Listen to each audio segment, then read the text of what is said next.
Alright, hello everyone, and welcome back to another episode of Curse Conversations. My name's Angela, and today I'll be your host. My name is Sophie, and today I will be your co-host. And today we're going to be talking about the unsolved murder of JonBenet Ramsey. And before we start this case, I'd like to give some trigger warnings that there is sexual assault and the death of a child. Oh. Yes. Very bad. Tragic. Very. He was 6. Oh. Very. I'm like child. Oh, wow. Yes. Okay. So, we're gonna start this off right away. JonBenet Ramsey was born on August 6th, 1990 in Atlanta, Georgia.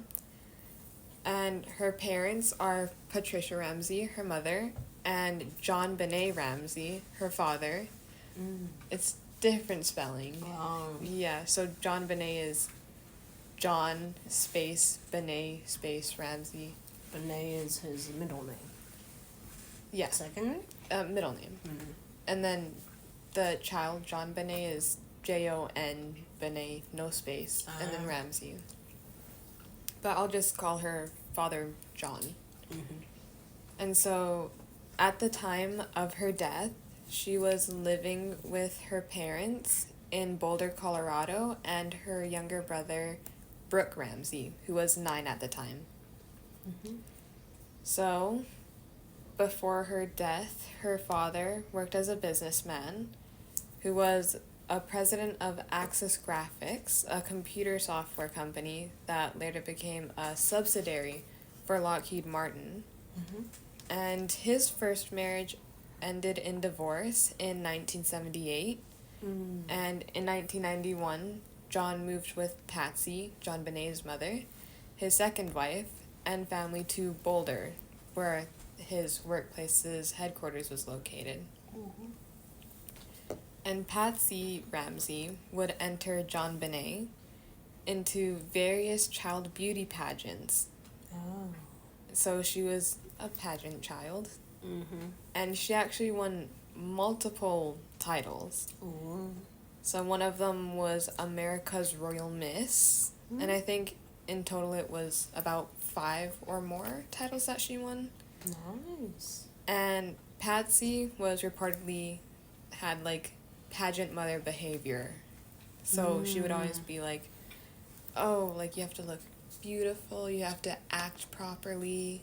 And she'd kind of be a bit controlling of JonBenet. Alright, so we have background down. Now we're gonna go into what happened. Okay.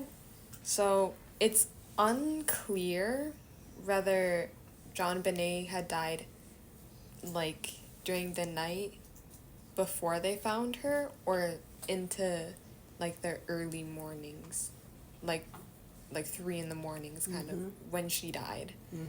So either on the night of December 25th, bad Christmas, bad Christmas, or the early hours of December 26th, JonBenet Ramsey was found dead in her house's basement several hours after she was first reported missing. When they found her, she had a broken skull and a garrote was tied around her neck, which is something that you use to strangle someone. Oh.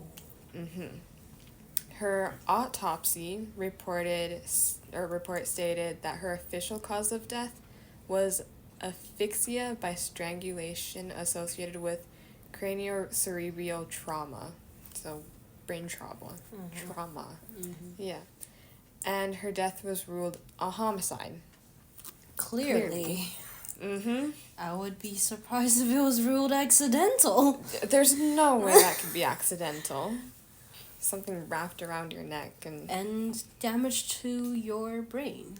Yeah. I don't think it doesn't seem very plausible for it not to be a homicide. Especially since she was so young. Very young. Yeah. 6 years old. Yeah, damn. And her death obviously caught a lot of media attention because she was a child beauty queen. And there was a long handwritten note found in the house that police initially thought that Patsy Ramsey had written and like staged it as a cover-up for JonBenet's death. And JonBenet's brother, Brooke, was 9 at the time, and he was the only other family member in the house, but he was interviewed multiple times, and him being 9 years old, he wouldn't be a suspect, really. Yeah. Because he's a child like her. True. And also the amount of force it would require for there to be actual damage. Oh, yeah. Would be way more than what a 9-year-old child could do. Oh, absolutely. And then JonBenet's parents would go on to give several televised interviews and resisted police questioning, except on their own terms. So that would obviously spark up some, red flags. Yeah, if your child just got killed, you would be a suspect as to why you wouldn't want to get interviewed by the police. I mean, it's just kind of putting more pressure for police to pressure them. True, yes. Because you're denying them, information that they could have. Yeah. And so, John and Patsy were also accused of hindering the prosecution of an unidentified person who, quote-unquote, committed the crime of murder in the first degree and child abuse resulting in death. Mm-hmm.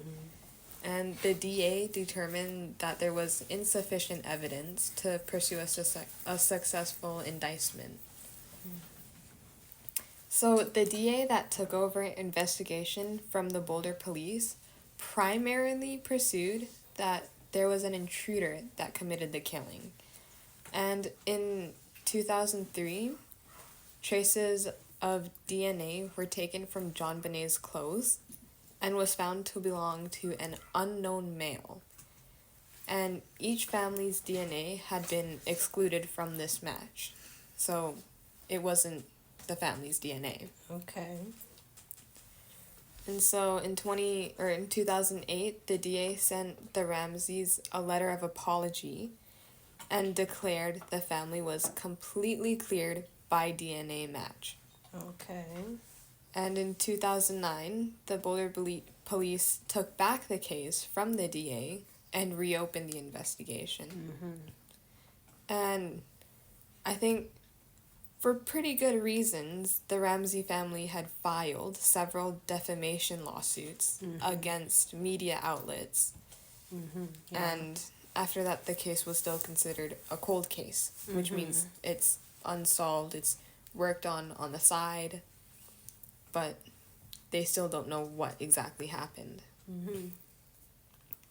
And there were 2 eyewitnesses that heard stuff or saw stuff happening. The first being Scott Gibson, a neighbor that claimed around midnight while looking from his kitchen window, he saw the upper kitchen of the Ramsey residence to be dimly lit up. So there was someone awake at the time. Yeah. Unless they just left the light on, which is unusual. Definitely. And the second was also a neighbor, Melody Staton, who reported that she was awakened shortly after midnight to the sound of a child screaming from the Ramsey residence. So both of these witnesses had heard or seen something happen around midnight.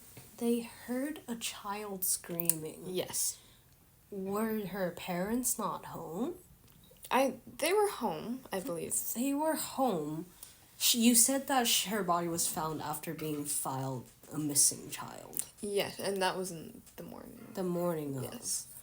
So that means the parents filed a missing child report. Mm-hmm. They didn't hear the child screaming? Nope, but their neighbor did. How does that make sense? It doesn't. Their neighbor who lives the house next to the house that whatever happened in there. And the parents that live in the same house, in maybe the same floor, maybe. Didn't hear them scream? No. Damn. So you can see why, they would have been really top suspects. Yeah. Yeah. Either it's child neglect, where the parents weren't home and left the child by herself in the house. It was with her brother, or they would be a suspect.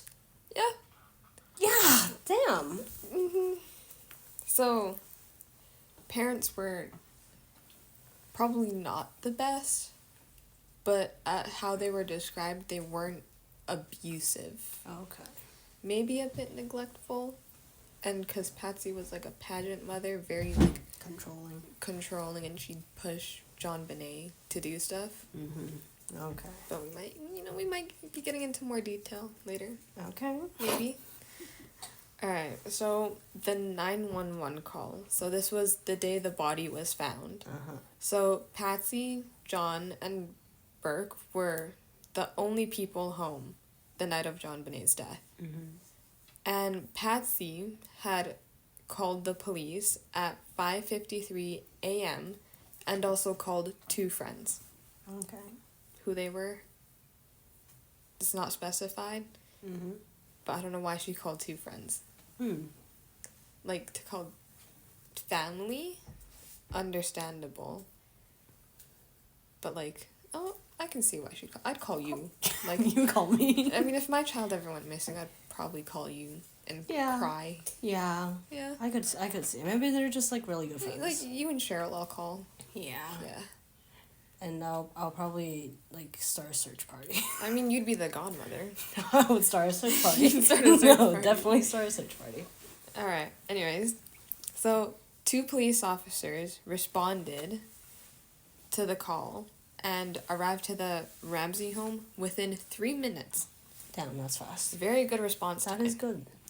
And they then conducted a cursory search of the house, but they didn't find any sign of forced entry. Okay. Now, this is something that upsets me. So, Officer Rick French went to search the basement and found the door being secured by an additional wooden latch at the top of the door frame. He paused to look at the door for a while, but walked away without opening it. And French tried to explain later that he was only looking for an exit route the kidnapper could have taken. And since there was a latch on the outside of the door, the kidnapper couldn't have used it. And JonBenet's body was later found behind that door. You could have found the body that early on, yet you were so...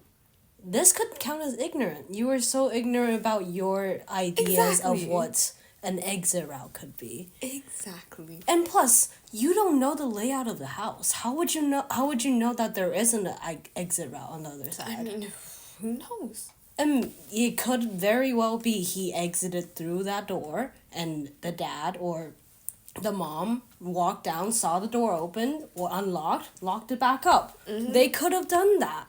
They could have. And you choose to walk away. I mean, even to just search the house. You're already in the house searching. Exactly. You'd look through every room. You wouldn't just skip over something like that. That makes no sense. But because JonBenet was still missing, or considered missing, John was making arrangements to pay ransom, which was specified in a note that we'll go into detail in a bit. So, the forensics team that was dispatched to the house initially believed that the child had been kidnapped, so the only room that they closed off completely, like they cut access to, was JonBenet's room to stop like contamination of what could be used as evidence. And so while they were doing that, friends and victim advocates had arrived to the Ramsey home to show their support. And so visitors had picked up and cleaned surfaces in the kitchen, which could have gotten rid of evidence. Mm-hmm. And Boulder detective Linda Arndt arrived at the Ramsey house at 8 a.m. in anticipation of receiving further instruction from the kidnapper about the ransom. Mm-hmm. But there was never an attempt made by anyone to claim the money. Mm-hmm. So, to get into the note, I'm going to read it out. And in the note, there were some words crossed out, so I'll say which ones they were. But this is what the ransom note said. Mr. Ramsey, listen carefully, ! I just like to specify that. We are a group of individuals that represent a small foreign faction. We, crossed out, do respect your business, but not the country that it serves. At this time, we have your daughter in our possession. She is safe and unharmed, and if you want to see her, or to see 1997, you must follow our instructions to the letter. You will withdraw $118,000 from your account. $100,000 will be in $100 bills. The remaining $18,000 in $20 bills. Make sure that you bring an adequate size attached to the bank. When you get home, you will put the money in a brown paper bag. I will call you between 8 and 10 a.m. tomorrow to instruct you on your delivery. The delivery will be exhausting, so I advise you to be rested. If we monitor you getting the money early, we might call you early to arrange an earlier delivery of the money and hence a earlier crossed out delivery pickup of your daughter. Any deviation of my instructions will result in the immediate execution of your daughter. You will also be denied her remains for proper burial. The two gentlemen watching over your daughter do not particularly like you, so I advise you not to provoke them. And speaking to anyone about your situation, such as police, FBI, etc., will result in your daughter being beheaded. If we catch you talking to a stray dog, she dies. If you alert bank authorities, she dies. If the money is in any way marked or tampered with, she dies. You will be scanned for electronic devices, and if any are found, she dies. You can try to deceive us, but be warned that we are familiar with law enforcement countermeasures and tactics. You stand a 99% chance of killing your daughter if you try to outsmart us. Follow our instructions, and you stand a 100% chance of getting her back. You and your family are under constant scrutiny, as well as the authorities. Don't try to grow a brain, John.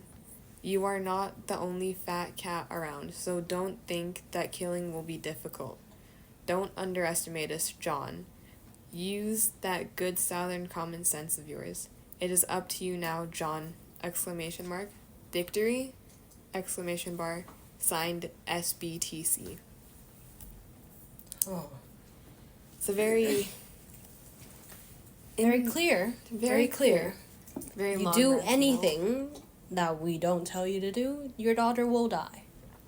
They specify that multiple times. Repetition. But they're very specific with it. And so some of the main parts about it, and it was Patsy Ramsey, the mother, who reported a 2.5-page handwritten ransom note. So 2.5 pages is a lot. And it was found on the kitchen staircase in their home. And the note, was claiming that JonBenet Ramsey was safe and unharmed, which was not true, and they were demanding $118,000 in cash, $100,000 in $100 bills, and then $18,000 in $20 bills. Mm-hmm. And the note said that they would receive a call between 8 and 10 a.m. the next day. And of course, any involvement of anyone would result in the death of the child. Mm-hmm. And what really caught the eye of police investigators was that the ransom amount was very almost identical to an amount that John had received as a bonus the year prior. Mm. So they did look into several other theories about someone in John's workplace being involved in this. Mm-hmm. And clearly, the ransom note was unusually long. Very. Mm-hmm. Normally, they would just say, I have your daughter, give me money. It's usually simple instructions. Yeah. But this one was quite long. They were definitely saying that anything you do would, if we did not tell you, it will result in your daughter's death. Yep. Specified that several times. Very much so. And the FBI, they, of course, noticed this, and they told the police that it was very unusual for a ransom note to be written at the crime scene, by the way. Oh. It was written on a notepad and with a pen from the Ramsey residence. Oh. It was written there. There was also evidence that there was a rough draft of the ransom note that was found in a trash bin nearby. So they were in the house for quite a while. Quite a while, yeah. It was not just go and snatch the kid. Oh, no, It was in there, snatched the kid, and then stayed there to write the note. Mm-hmm. Wow. And so the police believed the note was staged because only Patsy Ramsey's fingerprints were on the note and the authorities that had it. So it was either Patsy or the authorities. The authorities got there and... Yeah. You wouldn't suspect the authorities right away. Yeah. And there were indications that pointed to Patsy Ramsey being the author, but there was ultimately not enough evidence, which happens a lot in this case. Mm-hmm. And the note had also included the unusual use of exclamation marks, which is, I don't know why you're using that in a ransom note, but they had used it twice in this ransom note. Mm-hmm. And a board-certified forensics pathologist, Michael Baden, had also said that the note was not likely to be written by an outsider. Mm-hmm. So it was either Patsy or someone else that knew the family. Yeah. Clearly, because the amount of money is so specific. Very specific.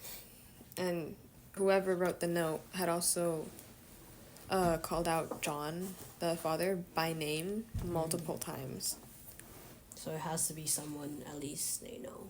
Yeah, someone with prior knowledge of the family at least. Mm-hmm.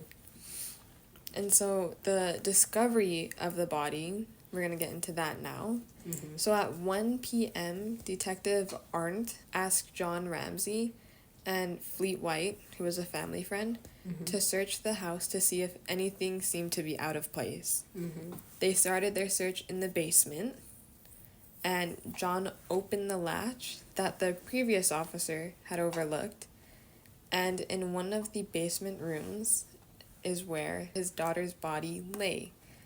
JonBenet was found with duct tape covering her mouth. A nylon cord was found around her wrists and neck, and her torso was covered with a white blanket.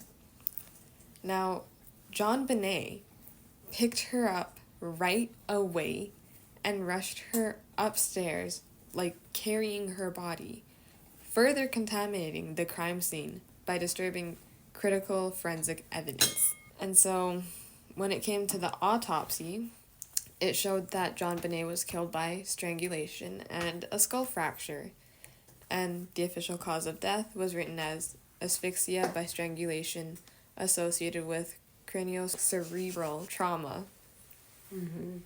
And so evidence of conventional rape was not found, but sexual assault couldn't be ruled out. And even though there was no semen found, there was evidence that there had been vaginal injury. Oh. And so evidence suggested that a paintbrush used in the garrote was also used in the sexual assault.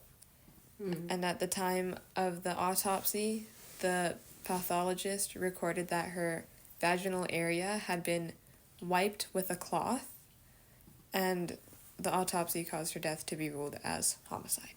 And so the garrote that was used to strangle her was made from nylon cord,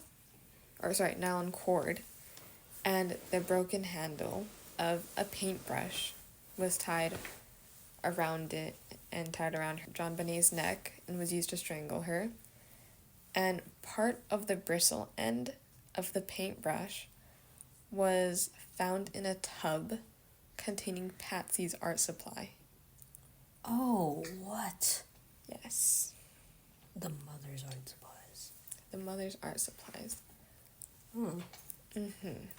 And the autopsy also revealed a quote-unquote vegetable or fruit which may represent pineapple, which JonBenet had eaten a few hours before her death.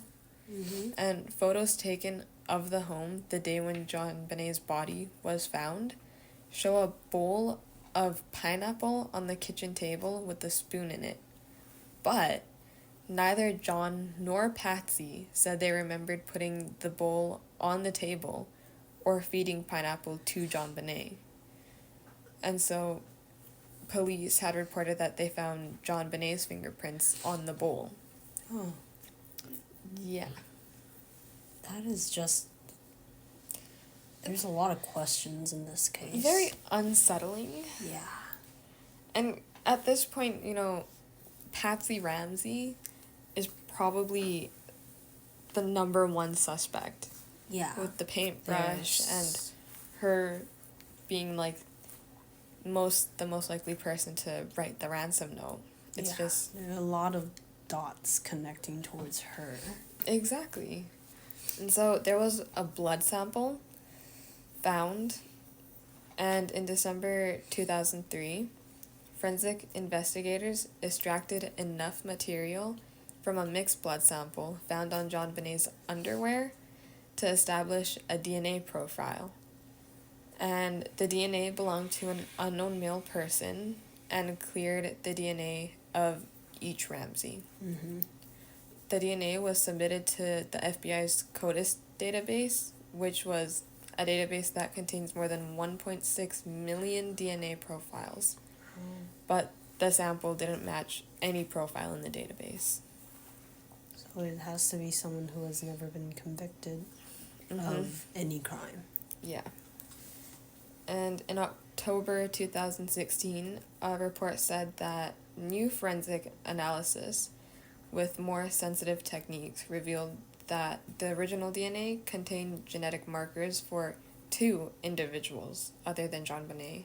They did say in the note that it was a group of individuals. It did say in the note. But so who knows who wrote the note? I mean, everything's pointing towards Patsy. Yeah. So it's Unsettling. very... It's unsettling and unclear, and everything's everywhere. Yeah. And so, moving into the investigation, JonBenet's death turned into a cold case after her murder in 1996 and was reopened in October 2010. And when the case was reopened, interviews were conducted following a fresh committee that included state and federal investigators. There was no new information gained from these interviews, and it was reported in September 2016 that the investigation continues to be an active homicide case, at least according to Boulder Police Chief Gress Testa. So, moving into the theories and suspects, there are two primary theories about what happened to JonBenet. One is the family theory, and the other is the intruder theory. So, the family member theory is that a family member was the one to take JonBenet and do all those horrible things to her. And so Boulder police initially focused almost exclusively on the parents, John and Patsy Ramsey. And most evidence would point to that. So the police hadn't seen any sign of forced entry, but they did see evidence of staging a scene, such as the ransom note. And they didn't find the Ramseys very cooperative in helping them solve the death of their daughter. And the Ramseys claimed their reluctance was due to their fear that there wouldn't be a full investigation for intruder, and that they would be selected as key suspects in haste. But in doing so, they'd make themselves the key suspects either way. Yeah, that doesn't really make any sense, though. And one theory is that Patsy struck JonBenet after a bedwetting episode and strangled her to cover up what had happened after mistakenly thinking she was already dead. However, Patsy, she wasn't known to have a history of uncontrolled anger, and JonBenet's brother Burke Ramsey later said, "We didn't get spanked, nothing of the sort, nothing close, nothing neat laying a finger on us, let alone killing your own child." And the handwriting analysis had also ruled out John Ramsey and ruled Patsy Ramsey inconclusive. Okay. There's a possibility. There is a possibility. And it could also be different because the brother isn't doing pageants. So the mother is obviously not going to treat both of them the same. And he's also a son. So, back then, sons were treated differently than daughters. Yeah, so he may not have been, subjected to those types of maybe punishments. Right. But that doesn't mean JonBenet wasn't subjected to those kinds of punishments. Right. At the time, her brother, who was, again, 9 at the times, was interviewed by investigators at least 3 times, and the first 2 didn't raise any concerns about him, and a child psychologist did a review and stated that the Ramseys appeared to have a healthy, caring family relationship. And so he was not involved and was never deemed a suspect. Yeah. And so the intruder theory, we're going to get into that now. So the police and prosecutors followed leads for intruders partially due to the fact that there were 2 sets of unidentified footprints left in the basement room where JonBenet's body was found. So early persons of interest and the people that we're going to go more in depth to are Bill McReynolds, who played Santa Claus over the years, John Mark Carr, a divorced elementary school teacher, and Gary Olivia, a man who lived a few blocks away from the Ramsey home. So first is Bill McReynolds, who would sometimes dress up as Santa Claus. So his own daughter had been kidnapped 22 years before the JonBenet murder, and his wife had written a play about a child getting molested and then murdered in the basement. Huh. Yes. Weirdly coincides with our case. And so, according to the Denver Post, this man felt close to JonBenet. This is something that he said. Quote unquote, her murder was harder on me than my operation. She made a profound change in me. He had a heart operation. And so McReynolds even brought a vial of glitter gifted to him by JonBenet into his heart surgery. And so the gift had been meaningful to him since no child has ever given him a gift while playing Santa. Oh. And so he even asked his wife to mix the glitter with his ashes if he were to die. Oh. So, I mean, this is kind of getting obsessive. Yeah. So, it's unsettling. It's a reason why he is a suspect. Mm-hmm. But, like, however, beyond these sensationalized details, which could also be acts of a friendly old man, Yeah. there wasn't really anything that suggested he did these murders. True. Yeah. So, after all that, he was cleared from being a suspect. Maybe a bit obsessive, but Just probably wouldn't have killed her. Yeah, probably not. Probably not. And so the next suspect is going to be Gary Olivia. This was in 2016, 8 years ago. Olivia was arrested on charges of child pornography. Oh. And in going back in time, in December of 2011, Olivia was arrested on unrelated drug charges, and he was found to be carrying a photo of JonBenet in his backpack. Huh. And so he explained why he had the photo to Denver Post, and he says, JonBenet's murder touched me very deeply. I felt she was an exceptional girl whose death was an exceptional loss. I felt the need to build a monument, a shrine to remember this little girl. That's what he said. And a high school friend of Olivia named Michael Vale revealed in an interview with Touch magazine that Olivia called him a day after the murder occurred and said, quote unquote, I hurt a little girl, I hurt a little girl. And according to Vale, Olivia also revealed the location of where he had hurt this girl, Boulder, Colorado. And after that, Olivia hung up the phone.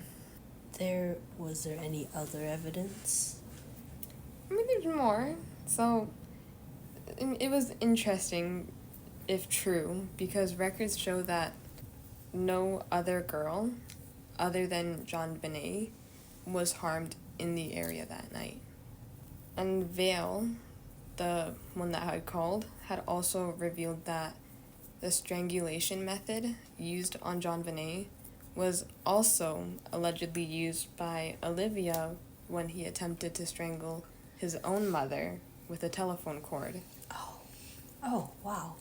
Now, with all that detail, everything points towards Olivia. Yeah. But his DNA did not match. Oh, wow. Mm-hmm. And so, a detective on the case, Lau Smith, assessed the evidence and concluded that an intruder had committed the crime. And the night that JonBenet was killed, there were 2 windows that were left slightly open for electrical cords for Christmas lights to pass through, and a broken basement window and an unlocked door. So that could be why there was no signs of forced entry if there was an unlocked door. Mm-hmm. And Smith's theory was that someone entered the Ramsey home through the broken basement window, but people don't really believe it because on the day when they were searching the house, the broken window had a steel grate that covered the window and had undisturbed cobwebs on it. Mm-hmm. So that's a little detail to know. And so the final suspect that we're going to get into had quite a bit of evidence against him. So this is John Mark Carr, and he was a 41-year-old divorced father and elementary school teacher. Oh. Yeah, not a good sign. And so Carr had not been a suspect until nearly 10 years after the murder in 2006, when he confessed to the murder via email to a journalism professor named Michael Tracy. Alright, so Tracy had emailed back and forth with Carr for years in order to gain his trust. In his emails, Carr used similar wording as the ransom note. At one point, he used Patsy's mother's nickname in the email, Nettie, which is a very personal piece of information. And so Carr would eventually write that he was in love with JonBenet and would later confess to hitting JonBenet in the head with a flashlight. And so some of the emails, this is one of the things he wrote. She, of course, was asleep from the time that I took her from her bed and took her to the basement. Her reaction was, "Where am I?" And I said, "Your basement." She wasn't in that little room to be disgraced, and I would never disgrace her or dishonor her. She was there temporarily, and what really hurts me is that she stayed there, and that's where her father found her, and it's just a horrible thing. That's what he said. And in another email, he had claimed to have drugged JonBenet, but that didn't make sense because the autopsy didn't find any evidence of drugs in her system. And so on August 16th, 2008, with the help of British intelligence and the Royal Thai authorities in the U.S. Department of Homeland Security, they were able to track down Carr in Bangkok, Thailand, where he had traveled to from the U.S. to escape child pornography charges in California. And a few months after his confession, Boulder County District Attorney Mary Lacey issued a formal apology to John Ramsey for the suspicion his family had lived with and said that no one in the Ramsey family is considered a suspect. Okay. So there was a lot of apologies given to the Ramseys. Yeah. But that wasn't until later on. They can't really blame the other people to have suspected them. Yeah. Since they themselves were so uncooperative with They were very closed off. Yeah. Which automatically is like, why are you so closed off? Like, yeah, like your daughter died. Yeah, don't you want to help or something? Yeah, but it's like they apologize because at least evidence points towards them being innocent. Yeah. Carr's DNA did not match. Who are these mystery men? Nobody knows to this day. He wasn't charged for the murder. But the U.S. Department of Homeland Security continued to investigate John Mark Carr, and he had always maintained that he had not acted alone. And they did find 2 sets of unidentified footprints at the scene. So it is worth mentioning that former Boulder Police Chief Mark Beckner and lead investigator on the JonBenet Ramsey case at the time said in a Reddit AMA regarding John Mark Carr that his confession, once they share it with us, did not match the evidence at the scene. We knew in about 18 hours he was not the guy. We were able to confirm he was not even in Colorado at the time by just doing some routine checking and then obtained photos of him in Georgia at the time. So he confessed the murder that he didn't do. Well, he tried. A lot of people do confess to crimes that they didn't commit because they want the credit, which is so bad, especially This is a child. Case. It's a child. So I don't know why he claimed to do it. I mean, he said that he was in love with JonBenet, who was, a 6-year-old girl. And so it was, Yeah. You can't really describe it. It's just, and so those were the main suspects. And in 1999, the Ramsey family started filing defamation lawsuits, against several people and companies that had reported on the case, and John and Patsy Ramsey were also sued in 2 defamation lawsuits because they had written a book called The Death of Innocence in 2001, and these lawsuits were brought by 2 persons named in the book who were said to have been investigated by Boulder police as suspects in the case, and the Ramseys obtained the dismissal of both lawsuits. So there were defamation lawsuits going from the Ramsey family to other people, and eventually from other people to the Ramseys. Mm-hmm. And so JonBenet Ramsey's case is still being investigated now, even as a cold case. 26 years after her death, still hoping for any kind of DNA match. Yeah. So that is the case of JonBenet Ramsey. 2 men, at least 2 different sets of DNA.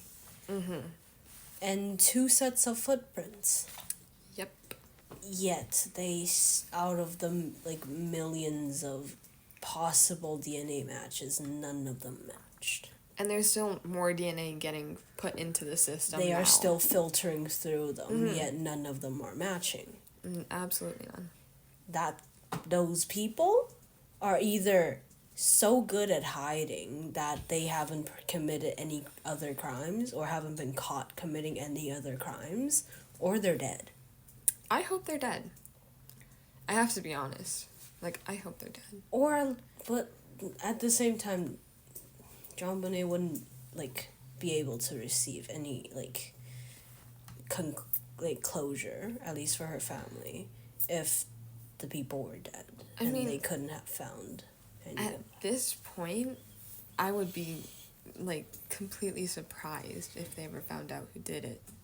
That is true, yes. To go unnoticed for 26 years, that's a long time. Yeah, that is... It's really iffy. Definitely. If you get my flow. It's kind of iffy. Yeah. Yeah. So 6 years old. These are the kinds of cases that really piss me off. Understandable. Yeah. That is a child. They're just kids. They're supposed to be living life. Yeah. Anyways, so that was the case of JonBenet Ramsey. Sophie, do you have any additional comments or questions that I might have the answer to? Comments? Yes, people are sick. Oh, very. People are sick. To do that to a 6-year-old, it is a tragedy. And honestly, I hope that they can find someone, find the suspects, find the killer. At least find something. Something to point them this. in a direction. Because no 6-year-old should have to ever go through that and Never. to die like that. If that's all, then thank you everyone for listening to today's episode. I hope you enjoyed. And once again, I was your host, Angela. And I was your co-host, Sophie. Please let us know if you have any ideas on what we should look over next. And I hope you all have a good day or night or whatever, or day. Wherever you are. Whatever. Anyways, right. Bye-bye. Bye-bye.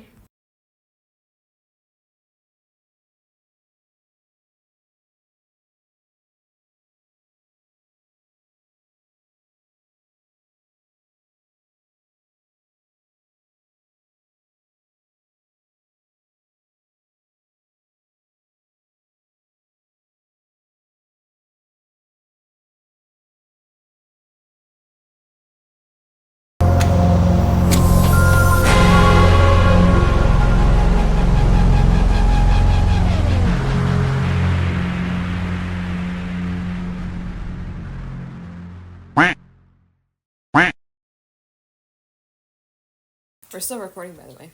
Yeah. Oh my god. Oh, he finished. Oh, your computer, bro.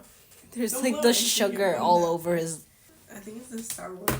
Not on her No, table. what the f*** are you doing? Are you Asian or what? Clearly not enough. No. Hello. 阿姨好。 Hello. 你们今天 after party? Studying. Are you constipated? You ain't shit in my house. But, eh. Are these your titties?